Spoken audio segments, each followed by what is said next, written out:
방위사업청은 충청, 전라 지역 방산업체 CEO를 초청해 방산정책 발전 방향에 대해 함께 의견을 나누는 간담회를 개최했습니다. 국방 R&D 분야에서 우수한 성과를 낸 이들에게 총 6억 원 상당의 연구개발 장려금이 지급됐습니다. 시청자 여러분 안녕하십니까? 방위산업 현황과 방위사업청 소식을 전해드리는 다파뉴스 지금부터 시작하겠습니다. 지역 방산업체와의 협력과 방위산업 발전을 위한 간담회가 대전 상공회의소에서 개최됐습니다. 보도에 노현지 기자입니다. 방위사업청은 방위산업 발전과 수출 확대를 위해 방산업체와의 협력의 길을 모색하고자 지역 방산업체들과의 간담회를 개최하고 있는데요. 이번에는 충청 전라 지역 방산업체 CEO를 초청해 방산정책 발전 방향에 대해 함께 의견을 나누는 시간을 가졌습니다. 국내 방위산업의 지속적인 성장과 해외 진출의 성과를 이루기 위해서는요, 무엇보다도 방산업체들과의 긴밀한 협력 관계를 유지하는 것이 중요한데요. 방위사업청은 이 점에 집중해 전국에 분포되어 있는 지역 방산업체들과 정기적으로 간담회를 개최하고 있는데요. 오늘은 충청 전라 지역 방산업체 CEO들과의 자리가 마련됐습니다. 12월 26일 대전 상공회의소에서 열린 이날 간담회에는 장명진 방위사업청장을 비롯한 관계자들과 넵코어스, 동양전공 등 충청 전라 지역 방산업체 CEO 임직원들이 참석했습니다. 이 자리에서 장명진 청장은 튼튼한 국방과 국민 경제에 기여하는 방위산업 성장 기반 구축을 위한 민군 기술 협력을 강화하는 한편 업체의 연구개발 노력을 강조하고 방위산업 발전을 위한 협조를 당부했습니다. 저를 포함해서 각 본부장들하고 또 각 부국장들이 지역에 다니면서 여러분들의 의견을 이렇게 수렴을 해서 지속적으로 지금 우리가 개선하고 협조해 나가고 있는 지금 상황입니다. 또한 간담회에 참석한 방산업체 관계자들은 수출 확대와 지속 성장으로 방위산업이 국가 경제에 기여할 수 있도록 정부의 많은 관심과 지원을 요청하기도 했습니다.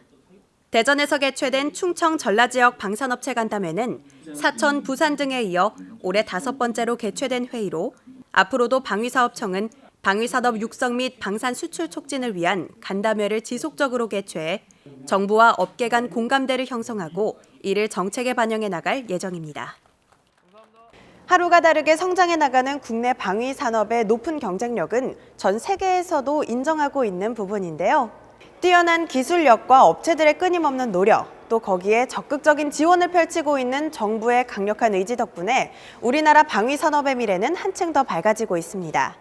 앞으로도 이런 협력 관계가 더욱더 돈독해져서 이 국내 방위산업이 한층 더 밝아질 수 있기를 기대해 봅니다. 국방 R&D 분야에서 우수한 성과를 낸 이들에게 방위사업청이 총 6억 원 상당의 연구개발 장려금을 지급했습니다. 방위사업청은 지난 12월 7일 국방 R&D 분야에서 우수한 성과를 낸 방산 분야 연구원 및 종사자들에게 연구개발 장려금을 지급했습니다. 국방 연구개발 장려금 지급 제도는 2009년부터 시작해 8회를 맞이한 제도로서 국방 연구개발 현장에서 묵묵히 연구개발과 기술개발에 몰두해 우수한 성과를 낸 연구원 및 종사자들의 노력을 격려하고 국방 연구개발과 기술개발 활성화를 유도하기 위한 것입니다. 수상 대상으로 선정된 기술로는 2.75인치 유도로켓 설계, 항공 관제 레이더 체계 개발, 천마 탐지 레이더 투영, 송신기 레이더용 국산화 개발 등으로 이를 포함한 우수한 연구 실적을 낸 72명의 연구원 및 종사자들에게 총 5억 9천만 원의 장려금이 지급됐습니다. 이번 국방 연구개발 장려금 지급으로 국방 연구개발 분야 연구원들의 사기가 진작되고 나아가 민간에 적용 중인 우수한 기술의 국방 R&D 분야 참여가 더욱 활성화되기를 기대합니다. 다음은 단신 뉴스입니다. 방위사업청은 지난 12월 20일 방위사업 준법지원협의회를 발족시켰습니다. 방위사업에 참여하는 기관, 업체를 중심으로 내부 통제와 준법 감시 기능을 강화하고 준법 문화 확산을 통한 청렴 생태계 조성과 부패 척결을 위한 것으로서 이를 통해 민관이 합심하여 혼신의 힘을 다해 비리를 척결하고 방위산업의 청렴 문화를 확산하는 천병이 되어줄 것으로 기대되고 있습니다. 방위사업청은 기존 계약 특수 조건에 따라 지급을 보류하던 정산유보금을 계약업체가 납품 완료하면 전액을 받을 수 있도록 방사청 관련 예규 5건을 개정 발령했습니다. 그동안 방사청은 계산 계약을 체결할 경우 납품이 완료되었더라도 원가 정산 금액이 확정될 때까지 계약 금액의 10% 정도를 정산 유보금으로 지급 보류했으나 이번 개정 발령으로 방산 기업의 자금 운용 애로 해소에 크게 기여할 수 있게 됐습니다. 방위사업청은 12월 26일 현대중공업과 공격 및 방어 능력이 대폭 강화된 3,000톤급 호위함, 울산급 배치3 탐색 개발 계약을 체결했습니다. 총 사업비 2조 8천억 원 규모인 이 사업은 최신의 3,000톤급 차기 호위함을 확보하는 3단계 사업인데요. 다기능 위상 배열 레이더를 탑재하여 전방위 다중 위협을 동시에 탐지, 추적, 대응이 가능하도록 해 대함 대잠 공격 능력과 대공 방어 능력, 함의 생존성이 크게 향상될 것으로 기대되고 있습니다.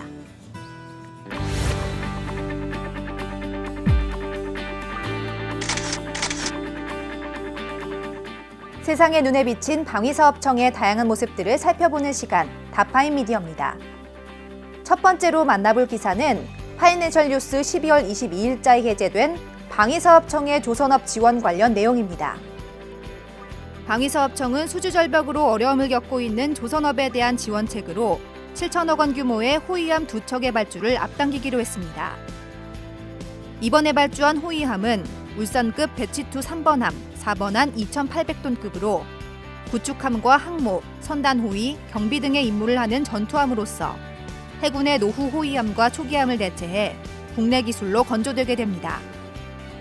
방위사업청은 이외에도 조선업 지원 강화라는 정부 방침에 따라 개청 이후 최초로 6개 함정 사업에 대한 추가 경정 예산 425억 원을 요청해 지난 9월 초 국회 의결을 거친 후 총 사업비 3조 원대인 울산급 배치3 사업을 포함한 신규 사업 3개를 1년 앞당겨 착수하고 계속 사업 3개 예산을 추가로 집행할 예정입니다.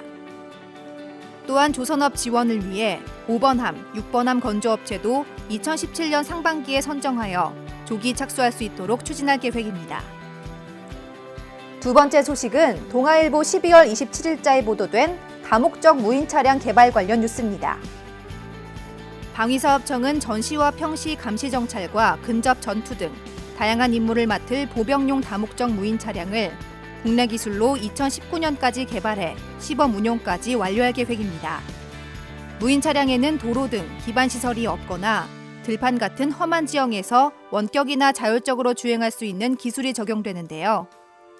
1.5톤 이하로 제작될 차체에는 감시 센서와 무인기 등이 탑재돼 다양한 전장 상황에서 적의 위치와 규모 관련 정보를 수집할 수 있게 됩니다. 또 소총이나 기관포 같은 화기를 장착해 전투 임무도 수행할 수 있으며 일부 장비를 철거하고 무기 장비와 인력 운송 공간을 마련해 주요 물자 수송, 환자 수송 등이 가능하도록 다목적으로 제작되게 됩니다. 지금까지 다파인 미디어였습니다.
다사다난했던 2016년이 가고 2017년 정유년이 새롭게 시작됐습니다.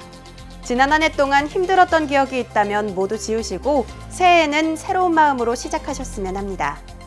방위사업청도 올해부터는 기존 용산청사를 뒤로 하고 과천청사에서 새롭게 시작하게 될 텐데요.